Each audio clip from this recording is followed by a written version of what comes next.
अवधूत चिंतन श्री गुरुदेव दत्त. मागच्या वेळी आपण धर्मेप्रीतीम मध्ये भावाशक्तीम पर्यंत आलो होतो आणि त्याच्या आधी आपण अंतराय पाहिले. तर त्या अंतरायशिवाय ही एक 4-5 विघ्न असतात, ती पण घेऊ. त्याचं एक कारण आहे, आपण भावाशक्ती बघतानाही त्याचा थोडा रेफरन्स येईल.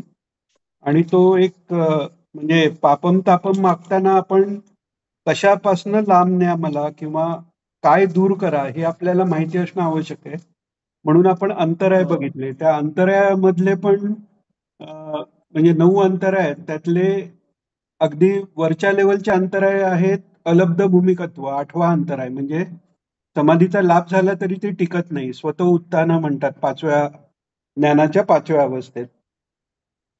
आणि 6व्या अवस्थेत अनवस्थितत्व हा पण म्हणजे स्वतः उत्थान नसला तरी परतो उत्थानाने पण दुसऱ्याच्या इच्छेने उत्थान होऊ शकतं, असं ते अलब्ध भूमिकत्व आणि अनवस्थितत्व यांनी समाधी अवस्थेतनं तो भक्त म्हणा, योगी म्हणा, परत जागृत अवस्थेत येतो. पण भक्ताला तिथे येऊन सुद्धा काही भय नाहीये, कारण त्या जागृत अवस्थेत आल्यावर पण त्याचं भजन चालूच आहे. तो जे गोपींचं आपण उदाहरण घेतलं की डोळे जेव्हा उघडे आहेत, जागृत अवस्थेत, तेव्हा इथे कृष्ण उभा राहिलेला, इथे त्यांनी ही लीला केली. सगळीकडे कृष्णाचं स्मरण आहे आणि तो तीव्र दुःख आहे की तो आपल्याला दिसत नाही. त्या ह्याच्यात मूर्छा येते त्यांना, म्हणजे ती समाधी लागते. म्हणजे तो अगदी समाधी अवस्था आणि जागृत याच्या बॉर्डरवरच कायम आहेत त्या गोपी. आणि ते पण थोडीशी जागृती का आणतायत भगवान, कारण तो पुनर्मिलनाचा आनंद तो भगवंतांनाही पाहिजे आणि त्यांच्या भक्तांनाही पाहिजे. तर अनवस्थितत्व हे शेवटचं अंतर आपण पाहिलं. त्याच्यानंतर 5 अजून विघ्न सांगितलेली आहेत. त्यातलं ती थोडक्यात पाहू आपण. हे सगळी पातंजली योगसूत्रात आलेली हे विघ्न आणि अंतराय आहेत की ज्यांनी आपण समाधीपासून लांब, म्हणजे परमेश्वरापासून किंवा परब्रह्मच्या त्या आनंदापासून लांब राहतो. हे थोडं डिटेलमध्ये घेण्याची 2 कारणं आपण बघितली. एक म्हणजे घोरात कष्टात मध्ये आपण पापम तापम व्याधिमादिमच्या दैन्यम भीतीम क्लेशम तो महाराष्ट्रत्व धन्यम, ते लवकर घालवा. म्हणजे काय लवकर घालवा, तर हे सगळं लवकर घालवायचंय. आणि काय पाहिजे आपल्याला, तर ते धर्मे प्रीतीमनी या पदांनी पूर्ण सांगितलेलं आहे. तर ते अंतरायाशिवाय जे विघ्न आहेत ती 5 आहेत. त्याच्यात दुःख पहिलं विघ्न आहे. दुःख दोर्मनस्य अंगमेजयत्व, श्वास आणि प्रश्वास. दुःख म्हणजे ते आपण पापम तापमच्या अर्थात पाहिलंच आहे की अधिभौतिक, अध्यात्मिक आणि अधिदैविक ही दुःख आहेत की त्या दुःखामुळे आपलं मन विचलित होतं. आपल्याला परमेश्वरावर मय्येव मद आधस्व जे भगवंतांनी सांगितले त्याच्यावर बुद्धी, मन हे ठेवता येत नाही. त्याच्यानंतर दोर्मनस्य, मनाविरुद्ध काही झालं ही जी पहिली भावना उत्पन्न होते. मनाविरुद्ध झालं की रागही येतो किंवा दुःखही होतं. पण ते राग आणि दुःख हे त्याचे एक्सप्रेशनचे 2 वेगळे वे झालेत. त्याच्या आधी जी उद्विग्नता येते मनाविरुद्ध झाल्यावर त्याला दोर्मनस्य म्हटलेलं आहे. आणि नंतर अंगमेजयत्व. अंगमेजयत्व म्हणजे कंप सुटणं अंगाला. आता मागच्या वेळी अनगानी जो प्रश्न विचारलेला, कंप सुटतो तो ते काय म्हणायचं, तर त्याचे वेगवेगळे प्रकार पाहिले. त्याच्यात एक प्रकार आपण पाहिला की काहीतरी शारीरात दोष किंवा अन्न दोष आपले असतील तर साधनेच्या वेळी कंप येऊ शकतो, किंवा पूर्वजन्मातले दोष घालवण्यासाठी कंप येतो, म्हणजे तो पॉझिटिव्ह आहे. म्हणजे ते दोष निघून जाताना ज्या आपल्याला क्रिया होतात त्या क्रिया म्हणजे पूर्वीचे संस्कार अनवाइंड होतात. जे वाइंड करून बसलेले आहे ते अनवाइंड होताना ते बाहेर आलेलं दिसतं. तर हा कंप होणं हे पण दोष सांगितलेला आहे. त्यामुळे ठराविक स्थितीपर्यंत जर साधनेत प्रगती झाली तर या सगळ्या बाह्यक्रिया हळूहळू कमी होत जाऊन थांबतात. आणि स्थिर तो साधक जो असतो तो स्थिर आसनात बसतो. एकाच आसनात 3-3 तास बसायला लागला की त्याला आसनजय म्हणतात. आसन स्थिर झालं, प्राण स्थिर झालं की मग मन स्थिर होतं आणि ती मन स्थिर झालं की समाधी अवस्थेत त्याचा प्रवेश होऊ शकतो. आता ह्याच्या पुढची गोष्ट खूप इंटरेस्टिंग आहे. श्वास आणि प्रश्वास हेही विघ्न मानलेली आहेत. म्हणजे ज्या आपण रोजच्या व्यवहारातल्या गोष्टी नॉर्मल म्हणून धरतो. मागच्या वेळी आपण पाहिलं की भूक लागणं, तहान लागणं हे पण व्याधी मानलेले आहेत आणि त्याचं औषध म्हणून भिक्षाभेषज म्हणून म्हटलेलं आहे. म्हणून संन्यासाला सगळ्याचा त्याग आहे, पण भूक आणि तहान या रोगावरचं औषध म्हणून भिक्षा घ्यायला त्यांना परवानगी आहे. तसं श्वास आणि प्रश्वास ही पण विघ्न सांगितलेली आहेत. का विघ्न सांगितलेली आहेत? कारण श्वास घेतो तेव्हा आपण बहिर्कुंभक जो आहे म्हणजे पूर्ण प्राण वायू बाहेर टाकल्यानंतरची स्थिती जी आहे ती भंग होते श्वास घेतल्याने आणि अंतर्कुंभक म्हणजे आत प्राणवायू स्थिर केला तर ती स्थिती भंग होते ती प्रश्वासाने. आणि श्वास प्रश्वास थांबले प्राणाचं महाराजांनी सांगितलेलंच आहे की प्राण स्थिर झाले की मन स्थिर होतं. तर प्राण स्थिर होण्यात श्वास प्रश्वास हेही विघ्न म्हणून सांगितलेले. आता ही झाली विघ्न. आता आपण डायरेक्ट भावासक्तीवर येऊ. मध्ये अजून एक हे डिटेलमध्ये सांगायचं कारण म्हणजे मध्ये गोडसे काकांना मी विचारलं, म्हटलं हे जास्त एवढं सांगणं बरोबर आहे की नाही, तर त्यांनी पण म्हटलं की हे मध्येच तुझा डिटेल आवाज बारीक होतोय. अच्छा, आता ठीक आहे. तुझा आवाज बारीक होतोय. हो हो, आता येत आहे मध्येच तुझा आवाज बारीक होतोय. आम्हाला इथे हो नीट हो, ऐकू येत नाहीये मला. बाकीच्यांना येतोय का? म्हणजे माझ्या इथे काय मला येतोय. हा, मग काका कदाचित तुमच्या इथे काहीतरी लूज कनेक्शन असावं. हा, आता येतोय का तुम्हाला? येतोय येतोय येतोय. हा हा, काका तुम्हाला येतोय का बघा? हा, तर म्हणून काका ज्याप्रमाणे म्हणाले त्याप्रमाणे थोडं म्हणजे डिटेल झालं तरी हरकत नाही, पण ते व्यवस्थित व्हायला पाहिजे. आणि दुसरं मध्ये एकदा म्हणजे वसुधाताईंशी पण बोलणं झालं, तर ते आपण नान्यस्त्राताचा अर्थ पाहिलेला आणि नंतर मुख्य म्हणजे जे अश्विननी प्रश्न विचारलेला आपल्याला की मुक्तीची प्रार्थना किंवा स्वतःसाठी वेगळी उपासना आणि मग सगळ्यांसाठी वेगळी अशी करायची का? तर महाराजांचं सांगणं आहे की जे मागणं आहे ते सर्वांसाठीच आहे आणि घोरात कष्टाचाही तोच अर्थ आहे. तर तेव्हा वसुधाताईंनी एक छान गोष्ट म्हणाल्या त्या आणि त्यांनी जरा चांगलं मार्गदर्शन झालं की ज्यांनी अर्थ सांगताना थोडा जास्त विचार करून सांगायला हवा हे लक्षात आलं. की त्या म्हणाल्या की हे नुसतं सांगून उपयोग नाही, हे आत उतरलं पाहिजे. म्हणजे सगळ्यांसाठी मागायला पाहिजे हे नुसतं सांगून उपयोग नाही, ते आत उतरलं पाहिजे. तर ते आत उतरण्यासाठी म्हणून थोडासा जास्त विस्तार आपण करूया आणि मग नंतर काही प्रश्न असतील ते पण घेऊ आपण.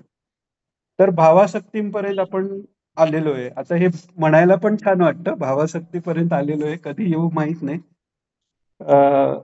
भावासक्तीचा विचार केला किंवा भक्तीचा विचार केला, प्रेमाचा विचार केला, तर तिकडे तर्क सगळे संपलेले आहेत. तर्काची आवश्यकता कुठपर्यंत आहे? जोपर्यंत ज्ञानाचा अधिकार नाही तोपर्यंत. ज्ञानाचा जो अधिकारी आहे त्याला तर्क करायची गरजच नसते. त्याला गुरूंनी सांगितलं तत्वमसी, तिथल्या तिथे तो आनंदाचा अनुभव आलाय, समाधी स्थिती प्राप्त झालेली आहे. निवृत्तीनाथांनी ज्ञानेश्वरांच्या डोक्यावर हात ठेवला, शक्तिपात दीक्षा आपल्यालाही झालेली आहे, पण ज्ञानेश्वर माऊलींना झाली तेव्हाच ते अवतारीच आहेत, पण तरी व्यवहाराकरता तरी तिथल्या तिथे त्यांची समाधी लागलेली आहे. आणि त्या समाधीच्या पुढे म्हणजे ज्ञानप्राप्तीच्या नंतर ही पराभक्ती म्हणजे भावासक्ती आहे. त्यामुळे हे जे आपण बोलणार आहोत किंवा हे जे आपण समजून घेणार आहोत, ते कुठेतरी मागच्या वेळी म्हटल्याप्रमाणे मुख्य प्रसादाच्या कुंपणाच्या बाहेरून जे काय थोडंफार दिसतंय ते समोर ठेवायचंय आणि ते असंच आपण एकमेकांना सांगत जाऊन कधीतरी महाराजांच्या कृपेने आपल्यातही ती योग्यता येईल अशी प्रार्थना करायची. तर भावासक्ती हे म्हटल्याप्रमाणे शब्दांनी सांगणार तरी कसं? कारण सगळे जे भावपदार्थ आहेत, म्हणजे जे तयार झालेले आहेत किंवा ज्याच्यात पंचमहाभूतांच्या ज्या तन्मात्रा, जे विषय आहेत, प्रत्येक गोष्ट जी आहे, प्रत्येक व्यक्ती जी आहे, त्यांच्याशी आपलं जे व्यवहार जो आहे, त्या व्यवहारात आपण त्या व्यक्तीबद्दल, त्या वस्तूबद्दल एक ठराविक आपला एक भाव असतो. आता व्यक्तीबद्दल भाव कसा असतो, की समजा एखादी व्यक्ती, आपण समजा एक अशी गोष्ट झालेली, की माझ्या माझे चुलत मेव्हणे आहेत. ते एकदा एका लग्नाला आले आणि येताना वाटेत काहीतरी बसमध्ये कोणत्यातरी बाईशी म्हणजे जाताना तिथे चुकून धक्का काहीतरी लागला आणि ती बाई काहीतरी त्यांना बोलली. त्याच्यावर हे काहीतरी बोलले आणि लग्न घरी आल्यानंतर तीच बाई समोर आली आणि त्यांना लक्षात आलं, की ही आपली मावस बहीण आहे, जे बाहेर सेटल झाल्या. आणि मग काय ग तू अशी करते का वगैरे, म्हणजे एकदम मग ते हसून बोलायला सुरुवात झाली. आता इथे काय झालं, पहिल्यांदा जो भाव होता तो त्रयस्थ काहीतरी आहे आणि तिला असं वाटलं की यांनी मुद्दामून धक्का मारला, याला असं वाटलं की ही बाई काहीतरी तिरसट दिसते, उगाच काहीतरी बोलते. पण तेच ती बहीण आहे म्हटल्यावर तो भाव एका क्षणात गेला आणि ते प्रेम आलेलं आहे तिकडे. तर हा व्यक्तीबद्दल भाव. तसा वस्तूबद्दल भाव म्हणजे चवीला चांगलं वाटतं ते हवंसं वाटतंय, चांगलं नाही वाटत ते नकोसं वाटतंय, हाही भाव झाला. पण हे झालं व्यवहारिक गोष्टीत. व्यवहार जे पंचमहाभूताच्या तन्मात्रांनी समजून घेण्याच्या गोष्टी आहेत. शब्दांनी पण आपण समजून घेतो. तो शब्द ही आकाशाचा विषय आहे. म्हणजे ती शब्द ही तन्मात्रा तयार झाली आणि त्याच्यापासून पुढे आकाश हे महाभूत तयार झालं. पण ती शब्द ही तन्मात्रा ही मायेच्या आतली आहे आणि ज्ञान झाल्यावर माया राहिलेलीच नाहीये आणि मग त्याच्या पुढे तो भावासक्ती आहे. त्यामुळे ती शब्दांनी आपण किती समजून घ्यायचा प्रयत्न केला तरी ते इकडे तिकडे आपलं जवळपास गोल गोल फिरणं होईल. तर मग ती कशी समजून घ्यायची? तर ती समजून घ्यायला महाराज जे सांगतात आपल्याला, की संतांची चरित्र वाचावी, ईश्वरांच्या कथा ऐकाव्यात, त्याचं मनन करावं, एकट्याने करावं, सगळ्यांनी मिळून करावं.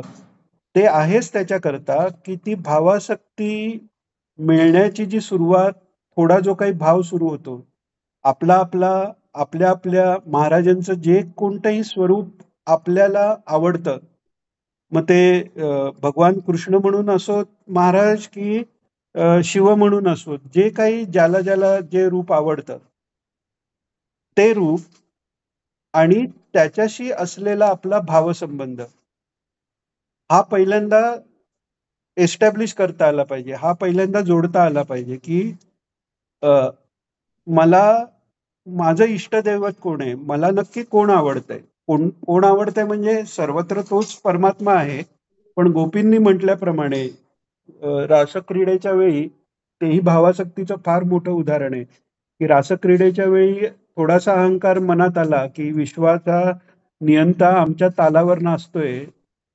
तर जिथे अहंकार आहे तिथे त्या परमात्म स्वरूपाचा अहंकार हाच पडदा आहे, त्यामुळे ते अदृश्य होणारच.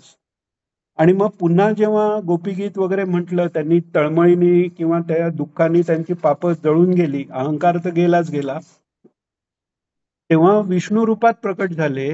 तेव्हा गोपी म्हणतायत, विश्वाचा कारभार करण्यासाठी महाराजांनी असं सांगितलंय, की विश्वाचा कारभार करण्यासाठी कोणतंही रूप घ्यायला तुम्ही मोकळे आहात, पण आम्हाला मात्र ते मयूरपंखधारी रूपच आम्हाला आवडतं, हे रूप आम्हाला नकोय म्हणतात.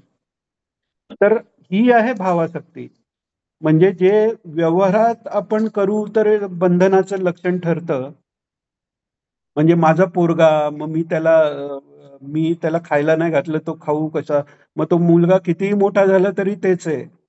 10 वर्षाचा हो, 20 वर्षाचा हो, 50 वर्षाचा हो, आई असली की त्याला अरे बाबा खाल्लंस की नाही, हा जो भाव आहे, तो भाव परमेश्वराबद्दल निर्माण झाला तर ती भावासक्ती होते. असं आपण आपल्या बुद्धीने इथपर्यंत आपण जाऊ शकतो. तर त्याकरता ती उदाहरणं आपल्या मनात आली पाहिजेत. भावासक्ती कशी असावी?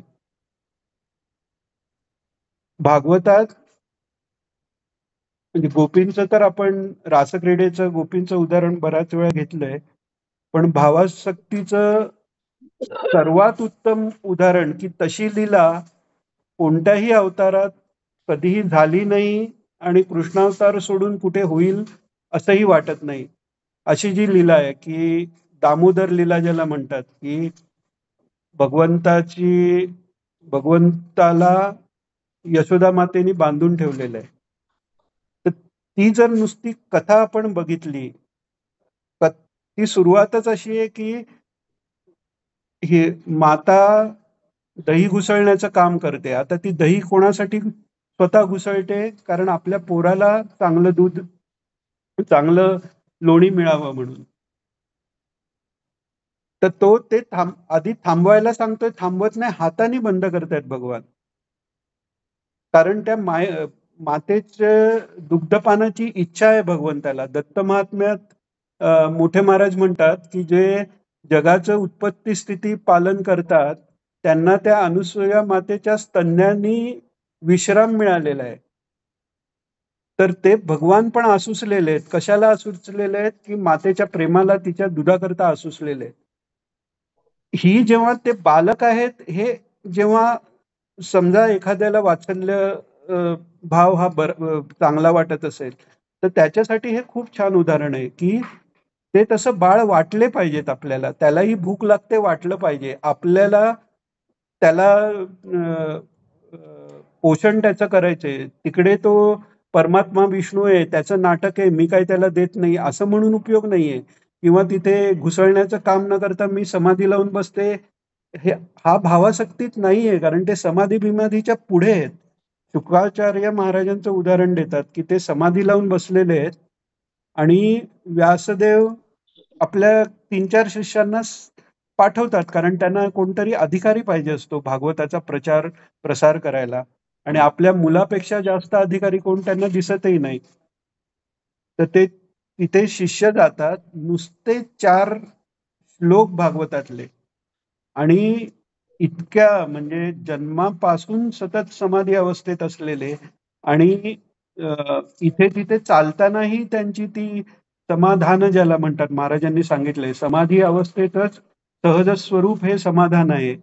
म्हणजे सहजावस्था जी आहे त्या ह्याच्यात सतत त्या तुर्यावस्थेत असणारे ते आहेत.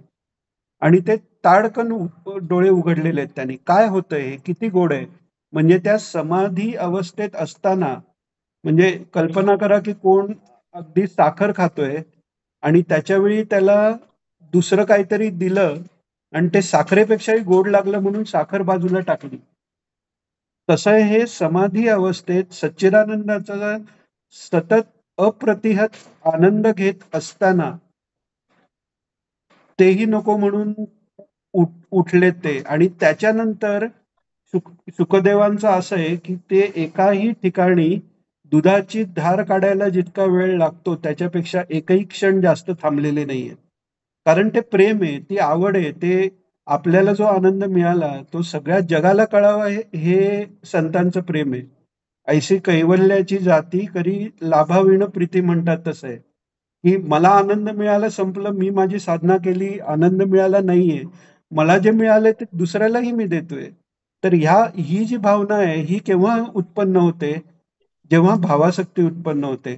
जेव्हा कळतं की परमेश्वराने हा संकल्पच बहुश्याम, एकोहम बहुश्याम हा संकल्पच का केलाय? कारण की जेवढी जेवढी रूपं घेतली त्या सगळ्यांनी रूपांनी माझ्या मूळ स्वरूपाचा आनंद मलाच घेता यावा.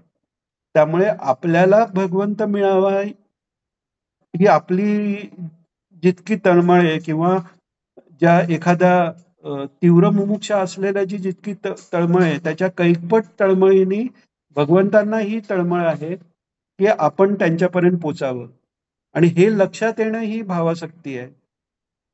तर ते यशोदा मातेनी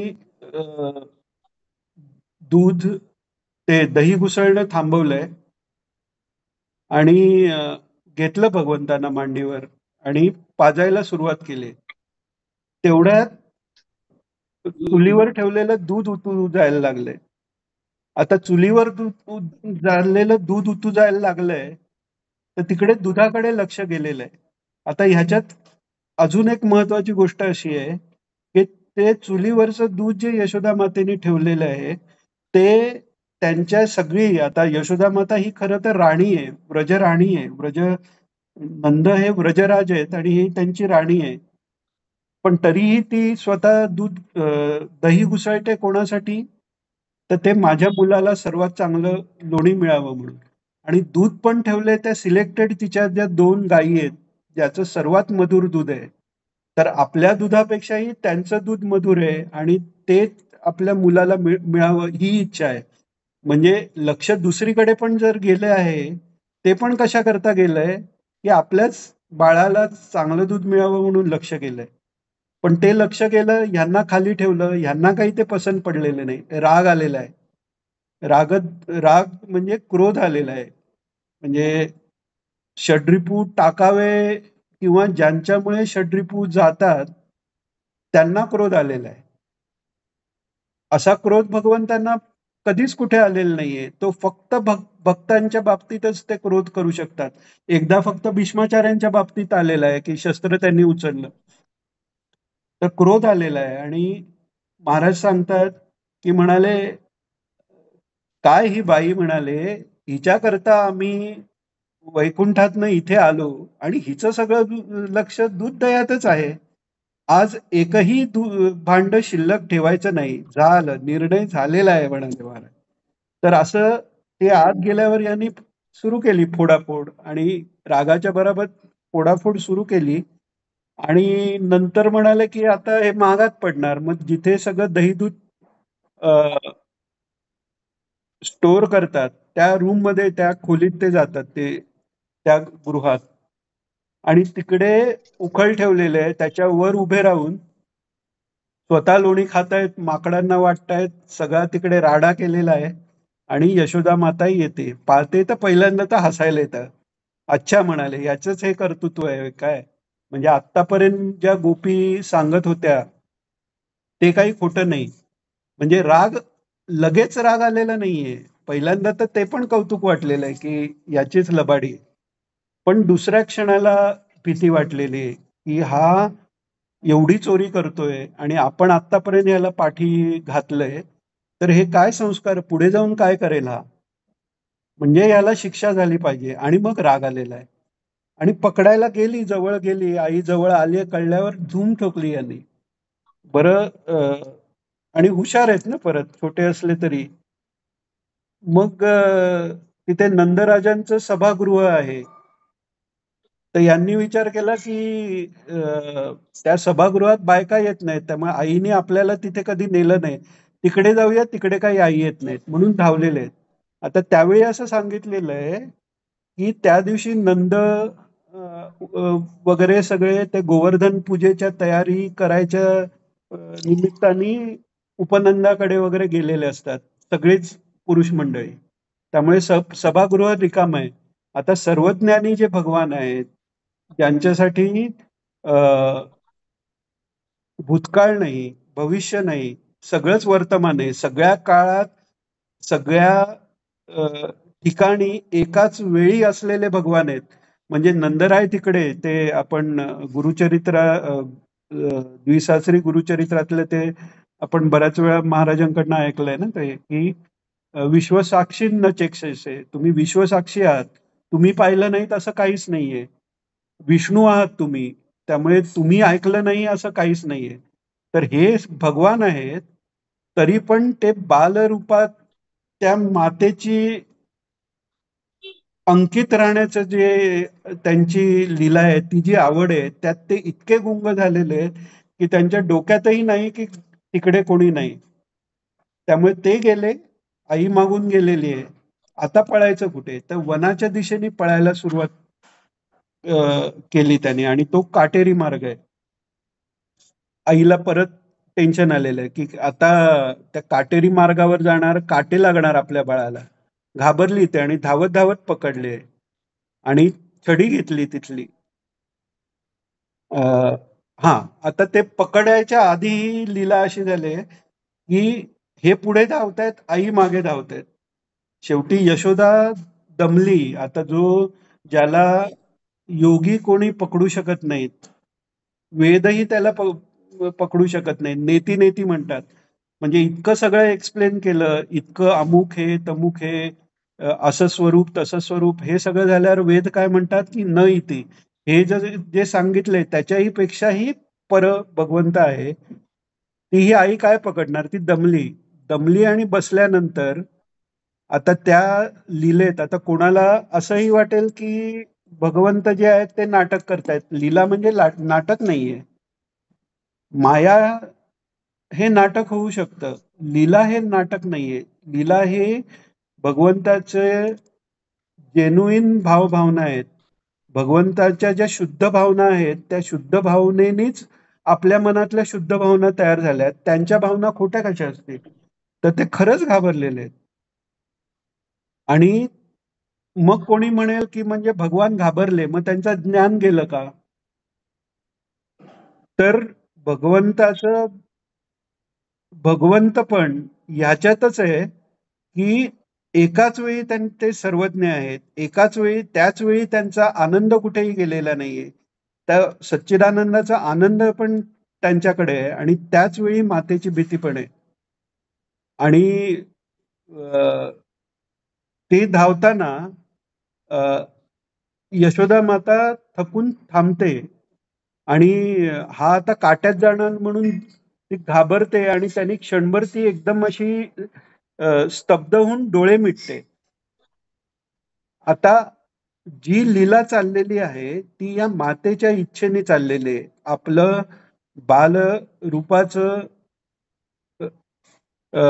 जे बाललीला आहेत त्या आम्हाला पाहायला मिळाव्या म्हणून त्या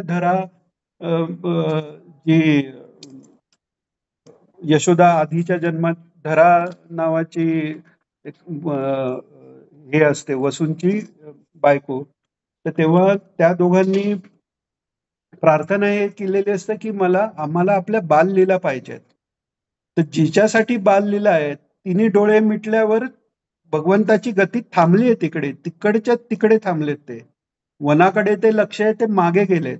आणि दुसरी गोष्ट अशी आहे की भगवान आत्ताच आपण बघितलं की भगवान काही करू शकतात की एका वेळी ज्ञान असताना असे अज्ञानही राखू शकतात, घाबरूही शकतात, सगळ्यांची भीती घालवणारे, कालालाही भीती देणारे, पण ते स्वतःही घाबरू शकतात. फक्त एकच गोष्ट आहे की ती भगवंतांना करता येत नाही. ते म्हणजे भक्त आपला जर दुःखात असेल तर त्याच्याकडे दुर्लक्ष.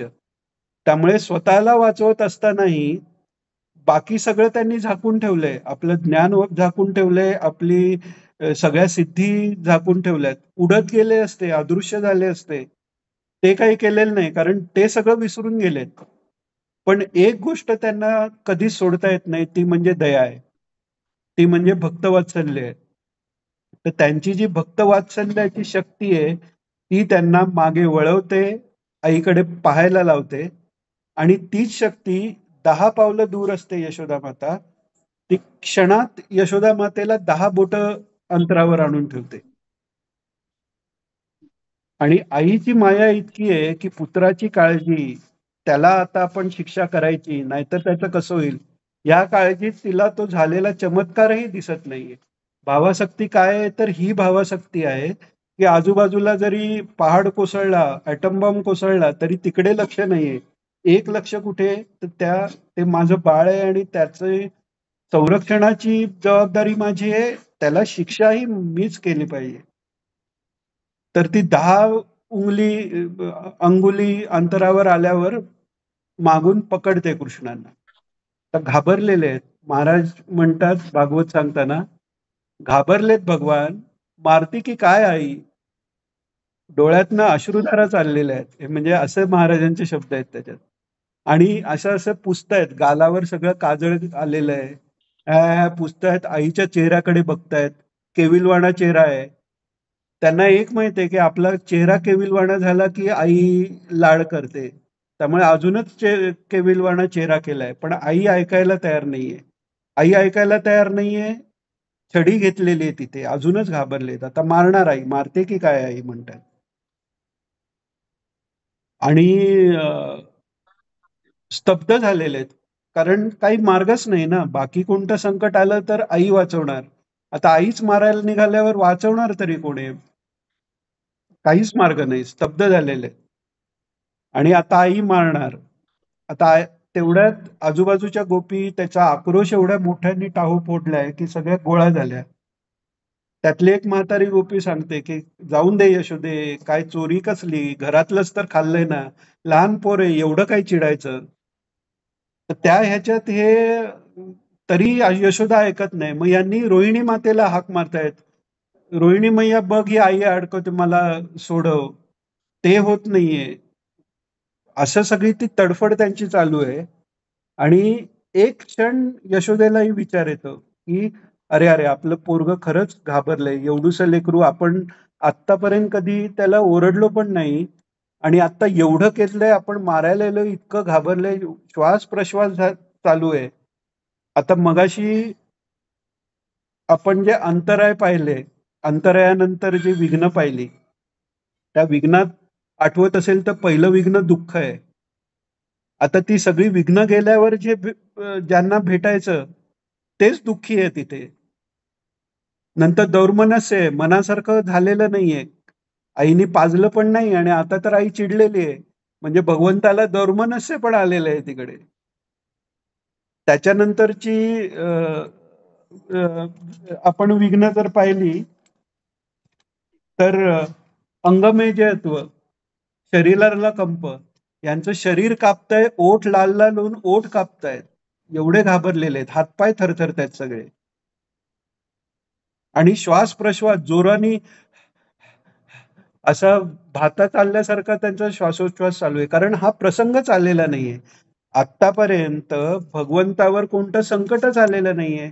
कारण हे राक्षस भिक्षस म्हणजे त्यांच्यासाठी असंच खेळ आहे. ते काही संकट नाहीये. फार फार तर संकट काय, तर बाकी जे भक्त आहेत जवळचे, म्हणजे बाकीच्या गोपी आहेत, गोप आहेत, त्यांनी काही तक्रार आणली तर ते मात्र संकट वाटलेलं आहे त्यांना.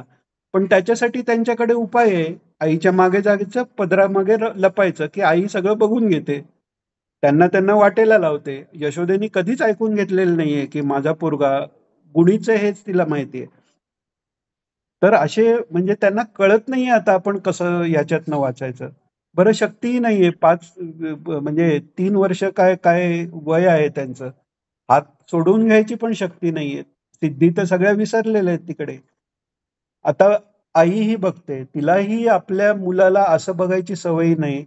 आणि तिलाही असा मुलगाची अशी परिस्थिती व्हावी हेही तिला कधी म्हणजे मान्यच होणार नाही.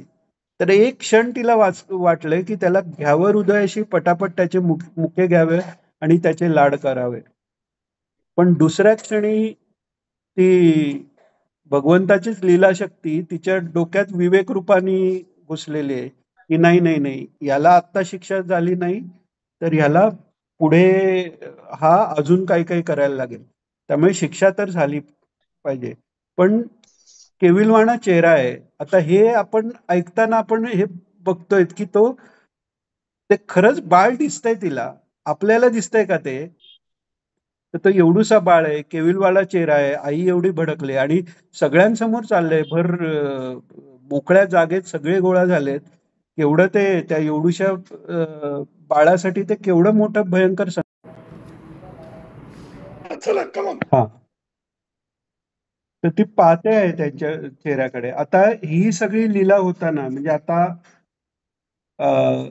भगवंताच्या ज्या काही लीला आहेत, मागे आपण ते अर्जुनाला ते मुलं दाखवण्याकरता, ब्राह्मणाची मुलं दाखवण्याकरता तो काळोखा मार्गाने प्रवास, त्याचं उदाहरण आपण बघितलेलं की सुदर्शन चक्र पुढे चाललंय.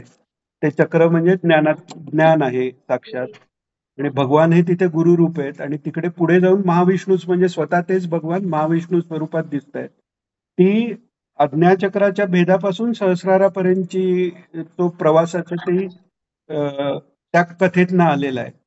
तसं ह्या लीलेत म्हणजे एकीकडे ही लीला चाललेली आहे, आणि दुसरीकडे हे शिक्षण पण आहे. आपण मगाशी जे म्हटलं ना की दोन शेवटचे दोन अंतर आहेत जे अगदी वरच्या लेवलला येतात, म्हणजे ज्ञानाची पाचवी भूमिका ती असंशक्ती, जिथे समाधीचा लाभ झालाय,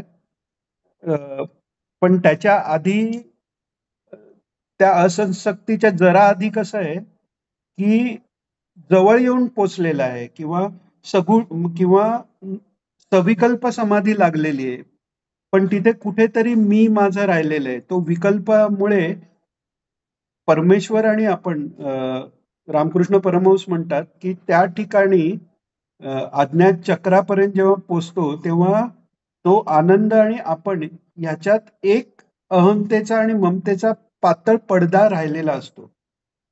तर तो क्रॉस करायला बराच प्रयत्न लागतो. म्हणजे ती मिळेपर्यंत ती अवस्था आहे ती ती ही अनौपलब्धी आहे. सॉरी, अलब्ध भूमिकत्व आहे. आता इथे यशोदा माता ती दूध ठेवायला गेली म्हणजे ती असंशक्तीच्या जरा आधीची अवस्था आहे, म्हणजे त्या दुधात तरी आसक्ती आहे. असली भगवंता करता तरी त्या दुधात आसक्ती. ते दूध उतरवून जेव्हा ती आली तेव्हा मग केवळ एकच इच्छा आहे, पोरगा कुठे, हे गोंधळ करून कुठे लपलाय पोरगा, म्हणून त्याच्या मागे जेव्हा पळते आणि तो सापडत नाहीये. हे अलब्ध भूमिकत्व आहे. ईश्वर दिसतोय, हाताशी अगदी जवळ आला वाटतोय, पण तो सापडत नाही. हे अलब्ध भूमिकत्व आहे. आणि आता शेवटी हातात सापडला, पण परत पळून जाईल तो, म्हणून त्याला बांधून ठेवायचंय. म्हणजे जोपर्यंत तो बांधत नाही तोपर्यंत ते अनवस्थितत्व आहे, म्हणजे अवस्था मिळाली तरी ती टिकून राहत नाहीये. त्यामुळे या साध्या नुसत्या गोड कथा पण आहेत, आणि ह्या आध्यात्मिक योगाच्या मार्गदर्शनपर ज्ञानाच्या मार्गदर्शनपर पण कथा आहेत. तर त्या अनवस्थित्व अवस्थेपर्यंत तरी यशोदा माता पोचलेली आहे की पकडलंय, मुलाला पकडलंय आणि आता बांधायचंय. जसं मायेबद्दल उदाहरण देताना एक हे देतात की ते भुंगा आणि कमळाचं उदाहरण देतात की तो भुंगा जो असतो तर रात्रीच्या वेळी तो म्हणजे संध्याकाळी तो कमळात बसलाय, मध खातोय, आणि सूर्य मावळला आणि कमळाची पाकळ्या बंद झाल्या. आता त्याच्यात सामर्थ्य आहे. जो कठीण लाकडालाही भोग पाडतो ते कमळाच्या पाकळ्या भोग पाडायला काय, पण तो ते करू शकत नाहीये कारण ती आसक्ती आहे. आता इथे भगवंतांना भावासक्ती आहे. भावासक्ती ही एकतर्फी नाहीये. भक्त तसा असला की भगवंतालाही भावासक्ती आहे आणि भक्तालाही भावासक्ती आहे. पहाटे प्रातःकाळी भागवतात श्रीकृष्णांचा दिनक्रम सांगितलेला आहे. त्यात उठल्याबरोबर स्वस्वरूपाचं ध्यान, म्हणजे ते आपल्या ज्यांना भावासक्ती प्राप्त झाले त्या सगळ्या भक्तांचं ध्यान करतायत ते. तर ती भावासक्ती त्यांच्याकडे. तर त्या अनवस्थितत्व भावासक्ती सापडलाय भगवान, पण पळून पण जाईल.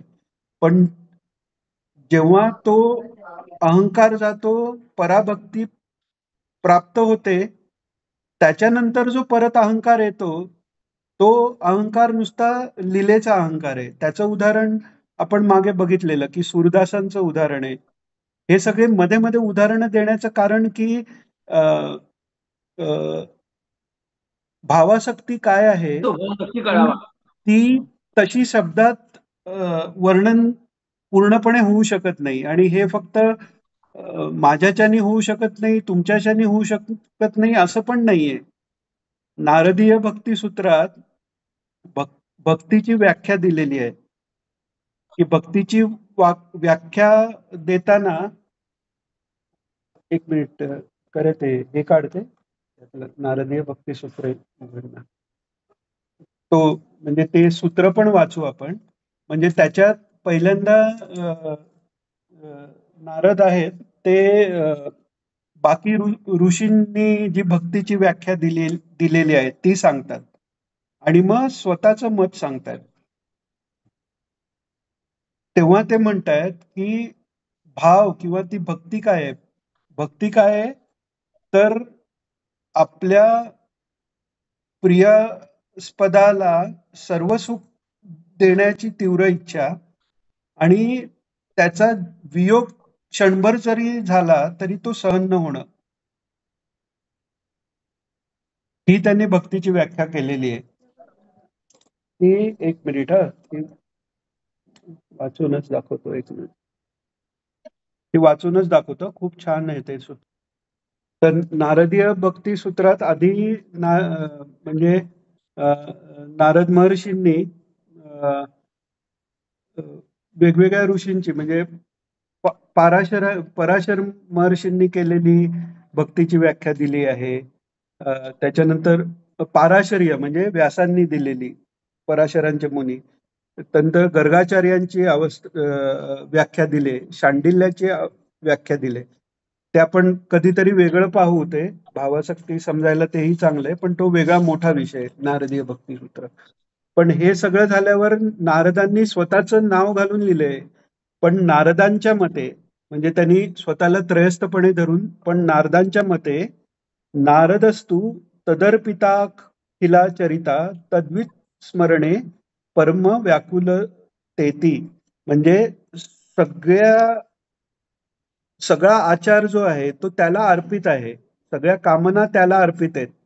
म्हणजे चालायचं तर कृष्णाला भेटायला जायसाठी, काही कार्य करायचं ते कृष्णासाठी, पूर्ण केवळ कृष्णाला सुख कसं मिळेल हाच सगळा प्रयत्न आहे. त्या गोपी गीतात शेवटी गोपी म्हणतात की तू म्हणजे आम्हाला सोडून गेलास त्याचं दुःख तर बाजूला जाऊन दे, पण या रानावनात तू काट्या कुट्यांना चालतोय म्हणून तू त्या काट्या कुट्यावर न चालता आमच्या स्तनावर तुझे पाय ठेव, पण ते पण कठोर आहेत, तुझ्या पायाला त्यांनी इजा होईल की काय, ही काळजी आहे. म्हणजे त्याला सुख कसं द्यायचं, सर्वात पहिलं म्हणजे ईश्वराला आपण सुख देऊ शकतो हे वाटलं पाहिजे. भावासक्ती ईश्वराला सुख देऊ शकतो हे वाटणंच फार मोठं आहे. हा, तर ते सांगतात की एकतर त्यालाच सगळी कर्म अर्पण म्हणजे सगळं त्याच्याकरताच केलेलं आहे. आणि तत्विस्मरणे परम व्याकुलता, क्षणभर जरी विस्मरण झालं, विस्मरण तर गोपींच्या बाबतीत तर विस्मरण पण नाही, क्षणभर जरी डोळ्याच्या बाजूला कृष्ण गेला तर व्याकुलता आहे त्यांना. म्हणजे असं त्या गोपी म्हणतात की हे निमिष कोणी दिले, तो निमिष राजाला शिव्या घालतात त्या, की ते पलक झपक जे म्हणतात हिंदीमध्ये की पापण्या मिटून उघडेपणाचा काळ पर्यंत परमात्मा आम्हाला श्रीकृष्ण दिसत नाहीये. हा काय हे म्हणजे भयंकर विघ्न आहे. आपल्याला ती जाणीव पण नाहीये. म्हणजे महाराजांचं दर्शन घेताना किती वेळा पापड्या मिटल्या असतील आपल्याला त्याची जाणीव पण नाहीये, पण त्यांना ते विघ्न वाटतंय. तर ती परम व्याकुलता हीच भक्ती आहे. आणि त्याच्या पुढचं सूत्र हे 19वं सूत्र आहे, 10वं नाही, सॉरी, 19वं सूत्र आहे. पुढचं सूत्र म्हणतायत म्हणजे ही भक्ती आहे आणि पुढचं सूत्र आहे अस्तेव मेव, म्हणजे हे असंच आहे, याच्याशिवाय भक्ती दुसरी काही नाही. म्हणजे बाकी सगळ्या व्याख्या दिल्या, पण भक्ती म्हणजे ही अशीच आहे, त्याच्या भोवतीच सगळी दुनिया आहे आणि त्याच्याला क्षणभरही दुरवता कामा नये, ही त्याची इच्छा आहे.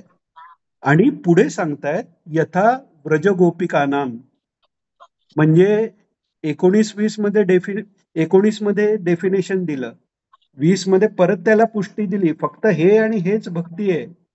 पण तरी नारदांचं समाधान झालेलं नाहीये, कारण शब्दात बसत नाहीये. हा मूळ हे मध्येच सुचण्याचं आणि ते इतकं शोधून काढायचं कारण एवढंच की नारदांनाही शेवटी सांगायला लागलंय की कशी भक्ती तर त्या व्रजगोपिका नाम. आता इथे व्रजगोपिका नाम म्हणजे रासक्रीडा करणाऱ्या फक्त गोपी नाही, त्याच्यात यशोदा माता ही गोपिका आहे. सगळ्या गोपी, वृद्ध असतील, तरुण असतील, लहान असतील, मोठ्या असतील, अ, अ, त्याला प्रेमी मानणारे असतील, भाऊ मानणारे असतील, मुलगा मानणारे असतील, वडील मानणारे असतील. बाप रखुमा देवी वरू ज्ञानेश्वर महाराज म्हणतात. तर तसं त्या गोपिका सगळ्याच त्या ज्या आहे ती भक्ती कशी कळावी म्हणून ते गोपिकांना रिफर करतात.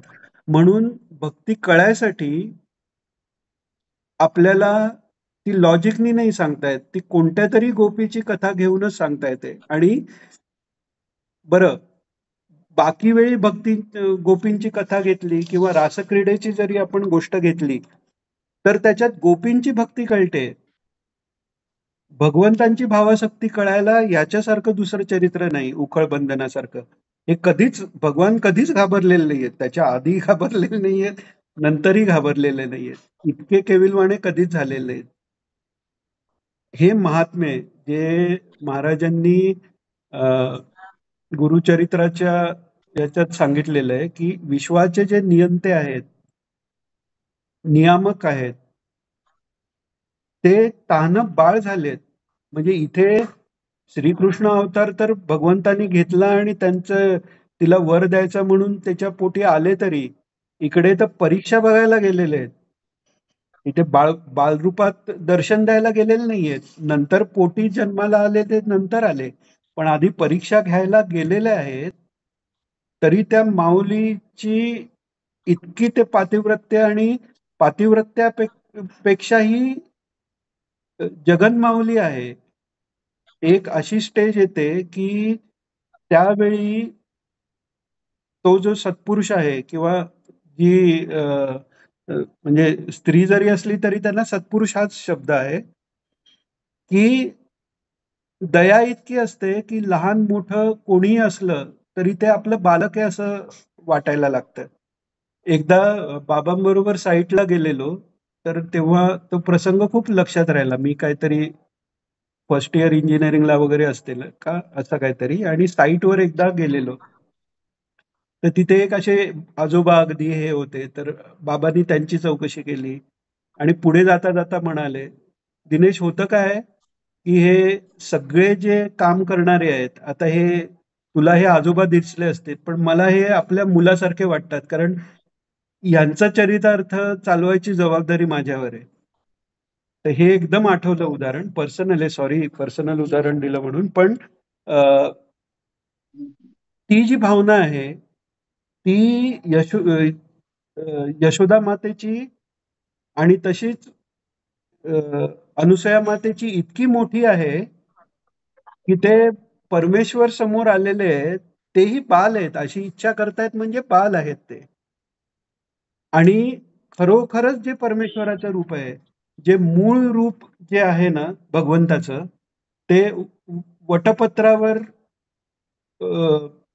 पहुडलेले आहेत, ताने आहेत, मोरपीस लावलेला आहे, वटपत्रावर पहुडलेले आहेत आणि स्वतःच्या उजव्या पायाचा अंगठा चोखतायत. विचार करतायत की हे सगळे लोक ज्या पायाच्या अंगठ्याचं तीर्थ घ्यायला बघतात, आहे तरी काय त्यात चूक, अशा घेऊन ते स्वतःचा अंगठा, आणि त्याच रूपात आलेले आहेत भगवान. आपण म्हणतो की मनुष्य वेशात आले वगैरे, मनुष्य वेशात ते आलेले नाहीयेत, किंवा मनुष्य वेशात आलेत तर त्यामुळे मनुष्यासारख्या भावना असणारच असं नाहीये. त्या सगळ्या भावना त्यांच्याकडनं आलेल्या आहेत. त्यांचं जसं रूप आहे तसं त्यांनी मनुष्याला रूप दिलंय, कारण मनुष्य जन्म हा त्यांना प्रिय आहे. तिकडे त्यांची भेट त्याला करून घेता येते, म्हणून त्यांना आपल्या मनुष्याला थोडंसं आपल्यासारखं रूप त्यांनी दिलेलं आहे. तर मूळ इथे मुद्दा असा की हे चरित्र असं आहे की भावासक्ती फक्त यशोदा मातेची नाहीये, तिथे भगवंताची भावासक्ती इतक्या क्लिअरपणे दिसण्याची ही वेळ आहे की तिथे अत्यंत भयभीत झालेले आहेत आणि युक्त्या शोधतायत. आता ते यशोदा मातेला ते पावत नाहीये, एवढंसं आपलं पाळ थरथरते आणि एवढं 3-1 वर्षाचं बाळ थरथरायला लागलं, साधी माता जरी असली तरी ती कळवळून जाईल. आणि इथे तर इथे सगळ्या जगात सर्वात गोड पोरग खालून बघतंय आपल्याकडे. मनात परत आलं उचलावं का? मग परत ती भगवंताचीच विवेक शक्ती तिला हे करते, की अरे तुझं पोर आहे. बरं तू आधी कधी शिक्षा केलेली नाहीयेस, नंतर पण नाही केले. थोडासा नाटक कर, थोडा धीर धर. त्याला वळण लागून दे. मग आता प्रश्न पडलेला आहे. याला मारू तर शकत नाही, शिक्षा तर झाली पाहिजे. बरं, ह्याला असंच सोडलं किंवा दुसरं काही शिक्षा केली, आपण परत गेलो, तर हा परत कुठेतरी आपल्यावर राग तर आला असेल, याला कधी शिक्षा झालेली नाहीये. नुसतं दूध पाजताना उतरवलं तर एवढा उत्पात केला, एवढं मी आता मारण्यापर्यंत आल्यावर हा अजून काहीतरी कुठेतरी लपून बसला तर शोधायला कठीण जाईल. मग याला आपण बांधून ठेवूया. म्हणजे आता तो भक्त उपलब्धी झालेली आहे, पण अनवस्थितत्वावर उपाय काय काढलाय की बांधूनच ठेवायचं. आणि ही शक्ती आहे, भावासक्तीची ही शक्ती आहे. ते मगाशी सांगता सांगता राहिलं की सूरदासांची मागे पण आपण पाहिले ती कथा, पण ती इतकी छान आहे की सूरदासांना दिसत नाहीये, जन्मांध आहेत आणि आधीच्या जन्मीही ते तसेच आहेत. ते कृष्णा जन्माच्या वेळी ते अंध होते आणि आताही अंध आहेत. आणि कृष्ण बोलायचा, येऊन गोष्टी ऐकायचा, आजूबाजूला राहायचा. आणि स्वभावच खोडकर आहे ना. त्या खोडकरपणा म्हणजे हे थोडेसे वृद्ध आहेत. पण ते वृद्ध असो काय असो, ह्यांचा स्वभाव खोडकर आहे, त्याला कोण काय करणार? तर त्यांच्याबरोबर हात धरून चाललेले आहेत. मध्येच हात सोडला आणि पळायला लागले. तर सूरदास म्हणतायत की ठीक आहे, काय तुझी मर्दुमकी? माझा हात सोडून पळून जाणं हीच मर्दुमकी ना? हृदयातनं बाहेर जाऊन दाखव म्हणतायत. जाऊ शकत नाहीयेत भगवान. एकदा पकडलं की सुटका नाहीये तिकडे. तिथून परत येऊ शकत नाहीयेत भगवान. त्या हृदय सोडून जाऊ शकत नाहीयेत. तसंच उदयनाचार्यांचं उदाहरण दिलंय, की त्या मंदिरात डाकोरनाथाच्या का द्वारकेच्या ते आता लक्षात नाही, बहुतेक डाकोरनाथाच्या असेल, की संध्याकाळी पोचलेत, सूर्यास्त झालाय आणि दारं बंद झाली. उदयनाचार्यांनी म्हणजे भक्तीच्या प्रसाराकरता ज्ञानी असूनही त्यांनी द्वैत भक्तीचा प्रचार केला. कारण जसं मोठे महाराजांनी दत्त महात्म्यात सांगितलंय की तू माझा स्वामी आणि मी तुझा दास असा विवेक ते ठेवतात भक्त, असं मोठे महाराजांनी पण सांगितलं. तर द्वैत जरी सांगितलं तरी तो अद्वैताचा विरोध म्हणून सांगितलेला नाहीये, भगवंतावर प्रेम निर्माण होण्यासाठी म्हणून तो मार्ग घेतलाय. तर दार बंद झाली, हे चिडलेत उदयनाचार्य. म्हणतायत काय तुला माज आला काय? म्हणे म्हणे मला दर्शन देत नाहीस, जर मी तुझ्याकडे पाठ पुरवली तर तुझं अस्तित्व तरी राहील का? म्हणे कारण बौद्ध किंवा जैन मत इतकी होती निर्गुण निराकार ईश्वर अशी, की त्या सगुण साकार रूपाकडे कोणाचं लक्ष जाईल का? आणि दरवाजे उघडलेले आहेत. धाक आहे भगवंताला, भक्ताचा धाक आहे. आणि तो सर्वात मोठा धाक आईचा आहे. आणि आता ती आई मारायला येते, काय करणार? हे रेणुका आपलं रोहिणी मातेला बोलवून झालं, रोहिणी माता पण जागेवर नाहीये. आणि मग कधी असं सगळं अंग झाडतायत, माता काय हात सोडत नाही.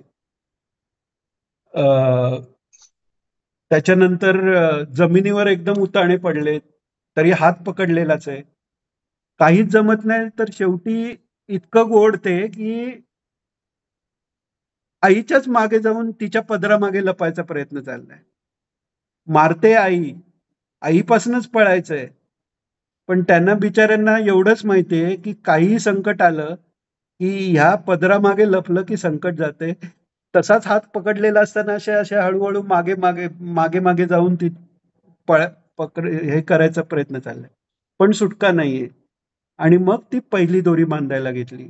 पहिली दोरी म्हणजे तिने स्वतःच्या वेणीतली रेशमाची दोर बांधलेली, असं नाही की कोणताही दोरखंड. आपलं पोरग आहे, एवढं नाजूक आहे, कधीही त्याला म्हणजे गाद्या गिरद्यांशिवाय कशाचाच आणि स्वतःच्या मांडी आणि आपल्या कडी घेण्याशिवाय कशाचा स्पर्श नाहीये त्याला. त्याला त्या अशा तशा दोरखंडांनी नाही बांधलेलं. पहिल्यांदा केसातली वेणीची पहिली आपण रिबीन म्हणतो त्याला, ती काढून त्यांनी बांधायचा. 2 बोटं कमी पडलेली आहेत.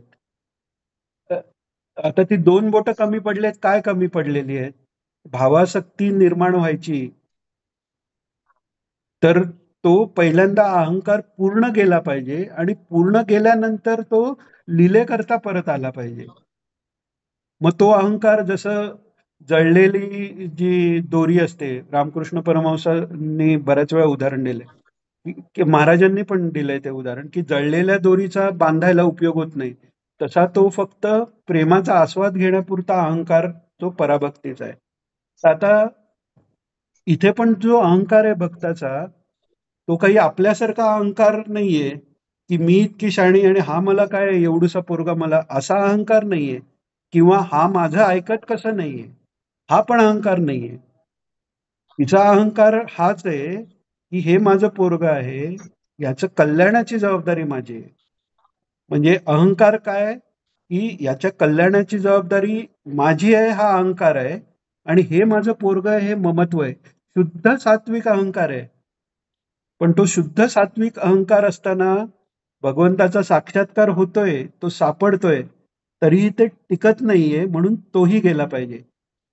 बऱ्याच वेळा असं होतं, आपण काही गोष्टी ऐकतो आणि पटकन बोलतो, हा त्याला म्हणजे गोपींना अहंकार झाला आणि अदृश्य झाले. इतकं इतकं खालच्या लेवलचं नाहीये ते. म्हणजे जसं बऱ्याच वेळा असं होतं, की नामदेव महाराजांचं उदाहरण आहे, की कच्चं ठरवलं मडकं. आपण पण म्हणतो, आपण ते किंवा पिक्चर किंवा याच्यात पाहिल्यावर आपण पण हसतो, की त्याच्या डोक्यावर खापर मारली, हे चिडले, बाकी सगळे हसले. बाकी सगळी संत मंडळी हसली ते योग्य आहे, कारण ती पक्की मडकी आहेत. आपल्या बाबतीत असं आहे, म्हणजे माझ्या बाबतीत म्हणतोय मी असं, की ते माती मळायच्या पण योग्य नाही. त्याच्यात सगळे विकारांचे खडे पडलेले आहेत. ते आधी बाजूला करायचे. मग ती माती त्या कुंभाराच्या स्वाधीन करायचे गुरूंच्या पूर्ण. दुसरं काही नाही, तुमच्याशिवाय कोण नाही. मग ते मळणार. मळणार म्हणजे दुःख देणार. सगळे परीक्षा पाहणार. मग त्याच्यावर गोल गोल फिरवणार. आणि मागे ताई महाराजांनी ते हे सांगितलेलं. बहिणाबाईंचा काय अभंग आहे, की म्हणजे त्याचा अर्थ असा आहे, की गुरु म्हणजे वरून चापट मारतो आणि आतून मायेचा हात फिरवतो. असं काहीतरी ते काव्य आहे. तर तसं त्या चापट्या मारणार. तेव्हा ते मडकं बनणार पहिल्यांदा. कच्चं मडकं म्हणजे तिथे साक्षात्कार झालेला आहे त्यांना. त्याला कच्चं मडकं त्यांनी म्हटलंय. आपण नाही म्हणू शकत त्यांना.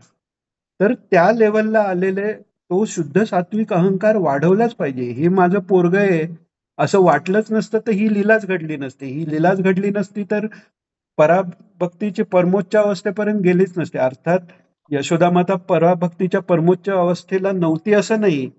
पण ते परत परत अनुभवायचंय ना. थोडंसं लांब, थोडा अहंकार आला, थोडं लांब झालं आणि परत मिलन जसं गोपींचं आहे. तसंच हे आहे.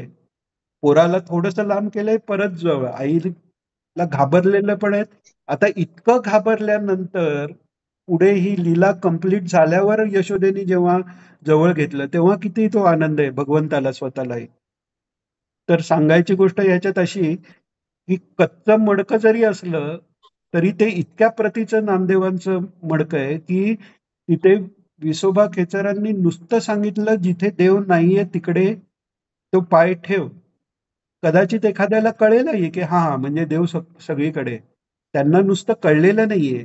सर्वत्र त्या आनंद स्वरूपाचा अ, अनुभव त्यांना झालेला आहे. हे विश्वची माझे घर, ऐसी जयाची मती स्थिर, किंबहुना चराचर आपणीची झाला, हे ज्ञानेश्वर महाराज जे म्हणतायत, ते तिथे त्यांच्या अनुभवाला आलेलं आहे नामदेव महाराजांच्या. त्यामुळे इथेही या चरित्रात म्हणजे यशोदा मातेचा अहंकार आणि ममता म्हणजे आपल्यासारखी नाहीये ती. ती शुद्ध सात्विक ममता आहे आणि ती पण ईश्वराबद्दल आहे. अहंकार पण काय आहे, की मी त्या पोराची माता आहे, हा अहंकार आहे. तर ते 2 बोटं कमी पडलेले आहे. दुसरी दोरी लावली. आता इथे मजा अशी आहे, की एकीकडे घाबरलेत. आईनी बांधू नये असं पण वाटतंय आणि दुसरीकडे ही लीला व्हावी अशी पण वाटते. भावासक्तीचा आनंद, विरहात पण आनंद आहे, घाबरण्यात पण आनंद आहे. ते आपल्याला आत्ता कळत नाहीये. ते त्या महात्म्यांना कळतं आणि त्या परमेश्वराला कळतं, की नक्की काय आनंद आहे. खोटं नाहीये, घाबरणंही खरं आहे आणि त्याच्यात मिळणारा आनंदही खरा आहे. तर ते 2 बोटं कमी पडलेले आहेत. दुसरी दोरी लावली. आता दुसरी जरी दोरी लावली तरी परत 2 बोटं कमी पडलेली आहेत. तिसरी लावली, चौथी लावली. मजा म्हणजे हे लावताना कुठेही चमत्कार घडतोय किंवा हा परमेश्वर आहे, मनातही येत नाहीये.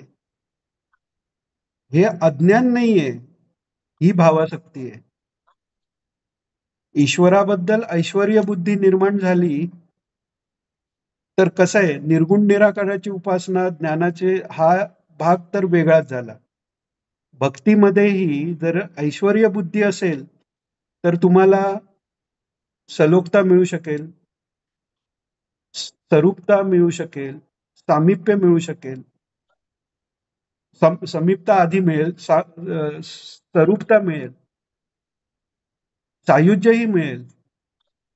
पण हे जे सायुज्याच्या पलीकडचं आहे, जसं तुकाराम महाराज म्हणतात, तुका म्हणे गर्भवासी सुखे घालावे आम्हासी. कोण मागेल गर्भवास परत परत? पण हे मागतायत. कारण सायुज्य नकोय आम्हाला, आम्हाला ते प्रेम पाहिजे. आणि जसं आम्हाला पाहिजे तसं ते भगवंताला पाहिजे. त्यामुळे त्याची जी योगमाया आहे, तिला पहिल्यांदाच इन्स्ट्रक्शन पहिल्यापासून क्लिअर आहेत, की आईच्या मनात आणि वडिलांच्या मनात. म्हणजे ह्या यशोदा माता आणि नंदराय हे भाग्य देवकी वसुदेवांनाही मिळालेलं नाहीये, की कंसाचा वध झाल्यानंतर भेटायला गेले, तर त्यांना जवळ मुलगा म्हणून जवळ घेताना संकोच वाटलाय आई वडिलांना. पण इकडे तो प्रश्न नाहीये. नंदराजांचे पादुका डोक्यावर घेऊन चालतात आणि ते पण त्यांना पण योग्य वाटतंय. मुलांनी करायलाच पाहिजे. हे शिकायलाच, नम्रता शिकायलाच पाहिजे. तर तसं ते 2 बोटं कमी पडलेत, परत आपण बांधतोय, परत परत बांधतोय, तरी कमी पडतायत. तरीही ती ईश्वर बुद्धी नाहीये, ही भावासक्ती आहे. आणि मग शेवटी थकली आहे. आणि मगाशी म्हटल्याप्रमाणे, की स्वतःच्या भावा भावासक्तीची भूक भागवण्याकरता सगळं करू शकतात भगवान. कोणत्याही लीला करू शकतात, घाबरूही शकतात. फक्त एकच गोष्ट करू शकत नाही, ते म्हणजे आपल्या भक्ताचं दुःख पाहणं. दमले आई म्हटल्यावर लगेच यांनी ते पूर्ण शरणागती पत्करलेली आहे. दोरी पुरली, दोरीने बांधून घेतलेलं आहे. आता ह्यात भावासक्ती कळायला आपल्याला ही जी चरित्र आहेत, ही परत परत जर आपण वाचली, महाराजांनी सांगितलेलं परत परत जेव्हा वाचू ना, तेव्हा त्याच्यात परत परत आपल्याला बऱ्याच वेळा असं होतं, की अरे हे तर आपण मागच्या वेळी वाचलंय. नाही, परत जर वाचायला घेतलं तर परत वाचू. कारण जे आपल्याला कळत नाहीये, जे आपल्याला अजून उमजत नाहीये, किंवा हे वाचल्या ऐकल्यावर थोडासा कधीतरी भाव, ते म्हणतात ना, की चुलीवर आग लावली की तेवढ्यापुरतं दूध वर येतं. कायमचं ते दूध वर राहत नाही. तसं तेवढंसं ऐकून, तेवढंसं वाचून जो भाव येतो, तो परत हे करायचं असेल तर संघे शक्ती कलियुगे म्हटलंय. त्यामुळे सगळे एकत्र मिळून जेव्हा असं आपण एकमेकांना सांगतो, आज एकाने एक सांगितलं, दुसरं दुसऱ्यांनी सांगितलं. त्या गोपींचा एवढा भाव का? कारण सगळ्याच एकत्र झालेल्या आहेत. टोटल रासक्रीडेच्या वेळी 9 लाख गोपी होत्या तिकडे. 9 लाख. आपण इमॅजिन नाही करू शकणार. एवढे सगळ्या ज्ञानी भक्त जे परत आलेले आहेत. त्यामुळे तो भाव उतरायला जागाच नाहीये. त्या लेव्हलचं नसलं तरी थोडं आपल्या लेव्हलवरचं आपल्याला, आज एखाद्याला भाव नसेल, दुसऱ्याला असेल, त्यांनी सांगितलं. हे जे म्हणून म्हणजे गोडसे काकांनी हे जे सुरू केलंय, हे हा सेशन इतका महत्वाचा आहे, की या योगाने आपण याचा विचार तरी करू शकतो. आता हाच विचार आपण एकटं बसून किती करायचा म्हटलं ना, होत नाही. जेव्हा आपण दुसऱ्याला सांगतोय, तेव्हा अजून अजून काहीतरी आपल्याला महाराजांनी सांगितलेलं त्यांनी दिलेल्या रेफरन्स मधलं, त्यांनी रेफरन्स दिला त्यात परत दुसरा काहीतरी रेफरन्स आलाय, ते सुचत जातं. असा हा जो भाव वाढत गेला. महाराजांनी येऊरला 1994 डिसेंबर आणि 95 जानेवारीला 1 ते 5 तारखेच्या मध्ये ते येऊरला गेलेले आणि तिथे त्यांचं प्रवचन झालेलं. म्हणजे मला ते जाता तेव्हा आलं नव्हतं, पण ते नंतर ते प्रकाशित झालेलं ते पण वाचलेलं.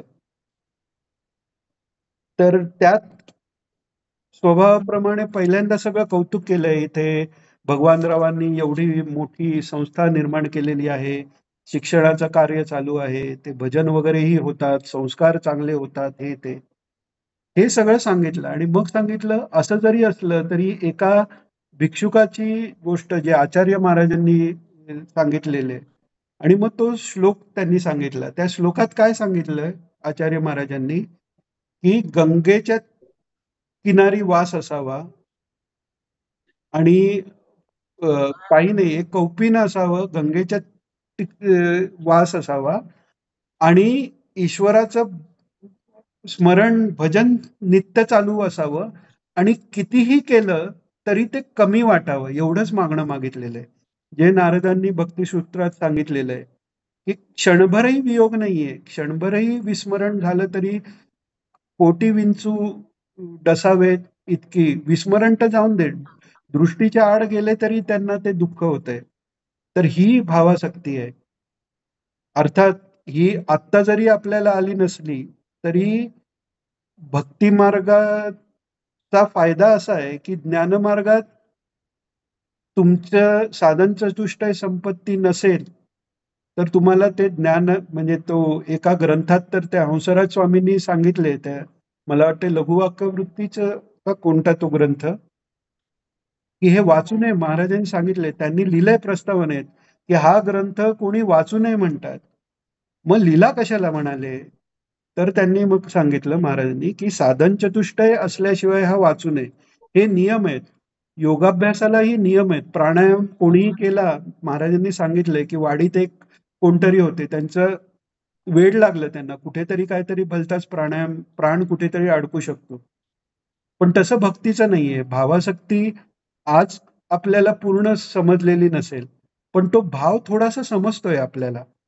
हे सगळं विश्व किंवा हा संसार दिलाय कशासाठी, आपलं कुटुंब पण दिलंय कशासाठी, मित्रमंडळी दिलेत कशासाठी, की ते भाव तुम्हाला मायेमुळे व्यवहारात तरी कळले ना, की ठीक आहे, प्रेम म्हणजे काय, व्यवहारातलं का होईना, आसक्ती का होईना, कळलंय ना.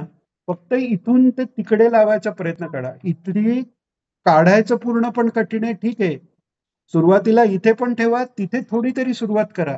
आपला परमेश्वराशी आपल्याला पहिलं तर आवडतं रूप कोणतं, आपलं इष्ट कोणतं आणि त्याचा माझ्याशी काय संबंध आहे, आणि पूर्ण मोकळीक आहे. वडील मानायचंय वडील माना, आई म्हणायचंय आई माना, प्रियकर मानायचंय प्रियकर माना, प्रेयसी म्हणायचंय प्रेयसी माना, मुलगा मानायचंय मुलगा माना, मुलगी मानायचंय मुलगी माना, शत्रू मानायचंय शत्रू माना, द्वेष करायचाय द्वेष करा, पण सतत करा. तर आपला जो भाव आहे, आपला भाव घेऊन जेव्हा भावासक्तींच्या अखिलानंद म्हणते, एक साधं उदाहरण म्हणजे इथल्या इथे पण आपल्याला तो महाराजांच्या कृपेने अनुभव येतो, की नुसता विचार करा आपण काय काय धरून बसलेलो आहोत. आपले जे टेन्शन आहे, स्ट्रेस चेहऱ्यावर आपण दिसतो म्हणतो म्हणजे काय, ते स्नायू पण आपण पकडून बसलेलो आहोत. ममत्व कुठे कुठे, आपण नुसते बसलेलं असताना पण आपण बरेचसे स्नायू धरून ठेवतो की शरीर स्थिर राहावं करता.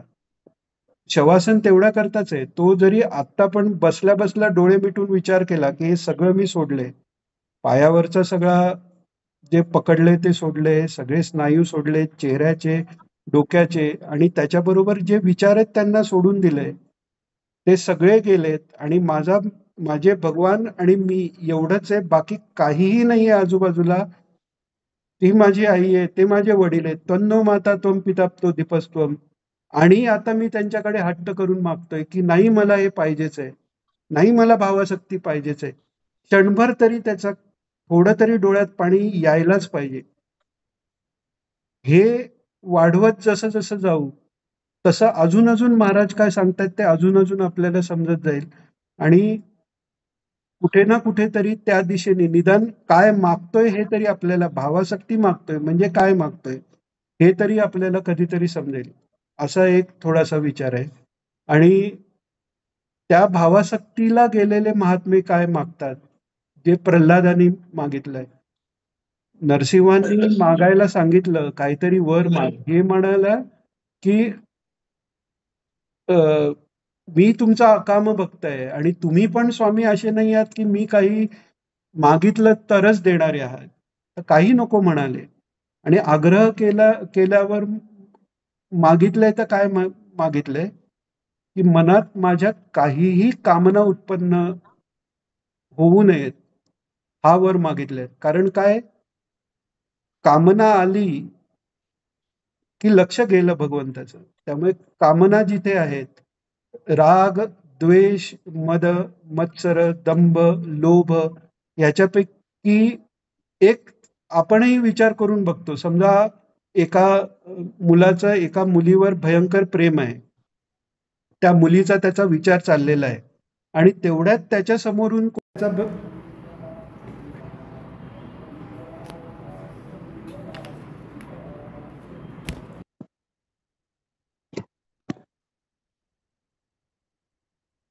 तर मनात कोणतीही कामना असेल किंवा हे षड्रिपूपैकी कोणतं असेल तर ती भावासक्ती येणं शक्य नाहीये. कारण जे उदाहरण आपण बघत असतो, एखादा युवक एखाद्या युवतीवर भयंकर प्रेम आहे, तिचा विचार चाललाय आणि त्याचा एक शत्रू असलेला आणि ज्याच्यावर त्याचा भयंकर राग आहे समोरून आला, झालं तो विचार केला आणि ह्याचा राग समोर आला. हे पण जाऊन दे, समजा ती प्रिय व्यक्तीबद्दल पण कोणतरी काहीतरी बोललं म्हणून त्याच्यावर राग केला, तरी इथलं प्रेम प्रेम आणि द्वेष एका ठिकाणी राहू शकत नाही. कारण ह्या परस्पर विरोधी भावना आहेत. +2 आणि -2 0 होईल, ते राहू शकत नाही प्रेम त्या ठिकाणी. तर त्यामुळे भावासक्तीचा एक भाग महत्वाचा, खूप महत्वाचा पाहिला की परमेश्वराशी आपलं नातं ओळखून ते नातं दृढ करणं. अगदी 5 मिनिटं मिळाली, 5 मिनिटात पण इंटेन्सिटी, मॅक्झिमम इंटेन्सिटी. मोठके निमिष भरी देजे किंवा देवाची द्वारी उभा क्षणभरी. क्षणभरी पण द्वार कोणतं, 7 द्वार आहेत भगवंताकडे, त्या 7व्या द्वाराला पराभक्ती आहे. त्या इंटेन्सिटीने उभे राहा देवाकडे क्षणभरी. मोठके निमिषभरी देई जे म्हणतात ते त्याच्या करताय. तर तेवढ्या ती घोरात कष्टात प्रार्थना करताना तरी त्या भावासक्तीचा थोडा तरी फ्लेवर आपल्याला घेता येतोय का. आणि भक्ती मार्गात मगाशी आपण म्हणत होतो तेच सोय अशी आहे की बाकी मार्गात प्रत्येक स्टेजला थोडा थोडा अधिकार वाढून तुम्हाला काही गोष्ट करायची परमिशन मिळते. तो अधिकार आल्याशिवाय त्या गोष्टी केल्या तर नुकसान आहे. पण भक्ती मार्ग असा आहे, तुम्ही या क्षणाला इथे भगवंताशी रिलेशन निर्माण करून त्याच्यावर प्रेम करायला सुरुवात करू शकता. इथे अधिकाराची म्हणजे अपिचेत सुदुराचारो भजेत माम अनन्य भाग साधुरेव समंतव्या. दुराचारी जरी असला आणि तो अनन्य तिथल्या तिथे भक्ती सुरू करून तो त्याला साधूच म्हणतायत ते का, कारण क्षिप्रम भवती धर्मात्मा शश्वत शांतीम निगच्छती कौंतेय प्रतिजानीही नमे भक्त प्रणश्यती. एकदा तुम्ही भक्त झालात, तुमचा नाश होणारच नाहीये. ही भगवंताची प्रतिज्ञा आहे. पण हे होण्यासाठी अजून हा एक भाग झाला भगवंताशी रिलेशन. पण तो भगवंत कसा आहे, सर्वव्यापी आहे. त्यामुळे भगवंत सगुण रूपाला महत्व आहे, त्याचं ध्यान महत्व आहे, त्याच्याशी रिलेशन महत्व आहे. याच्याबरोबर जे जे भेटी जे भूत ते ते मानी जे भगवंत, इतकं जरी नाही तर मैत्री करुणा मुदिता उपेक्षाने सुरुवात करायची आहे. कारण कोणाही जीवाचा नगडो मत्सर वर्म सर्वेश्वर पूजनाचे, हे उगाच सांगितलेलं नाहीये. कारण कोणाही जीवाचा मत्सर म्हणजे एकतर त्याच्या प्रत्येकाच्या अंतर्यामी भगवान आहेत. त्या विसोबा खेचरांनी भिक्षा बंद केली, मांडे भाजायचे तर ते कोणीतरी ते खापरी बनवून दिलेली फोडली. खापर पण देऊ हो, त्या विसोबांना काय दिलंय, त्या विसोबांना नुसती मुक्ती नाही दिले, नामदेवांचे गुरु बनवलेत त्यांना. ही भावासक्ती आहे. म्हणजे भावासक्ती फक्त भगवंताशी रिलेशन नाहीये. भावासक्ती म्हणजे सगळ्या जीवांशी तेच रिलेशन आहे. तो कुत्रा बरं. भाकरी पळवली, नामदेव महाराज मागे तूप घेऊन पळालेले आहेत. बरं. कारण वन टू वन रिलेशनचा भाव तर त्यांनी आधी मिळवला. पण विसोबा खेचरामुळे जेव्हा सर्वत्र परमेश्वर आहे, सर्वांभूती परमेश्वर. हो, त्यामुळे गीतेतही 2 ठिकाणी सर्वभूत हिते रता आलंय. म्हणजे अव्यक्ताची उपासना जर करायची असेल, तर त्यांनी माझी प्राप्ती होती, मात्र तुम्हाला सर्वभूत हिते रता राहिलं पाहिजे. म्हणजे अव्यक्ताची उपासना करतानाही सर्वाभूती तो आहे, ते सगुणाचा आधार घ्यायलाच लागलेला आहे त्यांना. बरोबर. किंवा अ, अ, दुसरीकडे अ, अद्वेष्टा सर्वभूत भूत म्हणजे अद्वेष्टा तो असतो आणि मैत्रक करुण एवच म्हणजे तो सगळ्यांच्या अद्वेष्टा असतो, द्वेष कोणाचाही नाही आणि मैत्री करुणा आदी गुणांनी तो त्यांच्याबरोबर राहतो. सर्व समस सर्वेषु भूतेषु तस्य मामेती पांडवा. जो सर्व भूतांना समय तोच माझी प्राप्ती करून घेऊ शकतो, म्हणजे भावासक्ती प्राप्त करून घेऊ शकतो. त्यामुळे एक तर भगवंताशी आपलं नातं बळकट करून त्यात भावना वाढवण्याचा प्रयत्न आणि प्रयत्न केला सगळीकडे तोच आहे म्हणून सगळ्यांना नम्र होण्याचा प्रयत्न. ही पाहिजे. हे जर साधेल तर कधीतरी आपल्याला ती भावासक्ती मिळेल. आजच्या करता बरोबर. एवढंच घेऊ. मग पुढच्या वेळी आपण ते भावासक्ती प्राप्त झालेले प्रार्थना कशी करतात, जे जे जय तत्वज्ञान निदान आणि ते दुसऱ्या स्तोत्रातलं जे शेवटी आहे, की यच्चत वेष्टम तत्कुरु, ज्यात महाराजांनाही भरून येतं म्हणताना, ते आपण पुढच्या ह्याच्यात ते बघू. आज इथेच थांबू. कोणाला काही विचारायचंय? अजून आपली भावासक्ती चालूच आहे म्हणजे हा, म्हणजे अजून भावासक्ती आपली चालूच आहे. ऍक्च्युली सगळं जे चालू आहे ते केवळ भावासक्ती करताच आहे. भावासक्तीच आहे. आता रामकृष्णांचे वचनामृत आवडतायत का? कारण त्यांचं त्यांच्या म्हणजे तो उपदेश हा एक फारच. हो, भाग हो. झाला. पण त्यांचं ते नरेंद्राशी नातं, ते राखालांना मांडीवर घेऊन बसणं, हे जास्त बरोबर. आवडतं ना त्या ज्ञानापेक्षा. त्यामुळे तेच मिळवायसाठीच तर आपला सगळा सत्संग आहे. बरोबर. चालेल. कोणाला काही बोलायचंय, विचारायचंय? चालेल. हा देहरकर नाही वाटतं. अरे हो, आज आले नाही. देहरकर नाही. चालेल. गुरुदेव. अवधूत चिंतन श्री गुरुदेव. श्री गुरुदेव.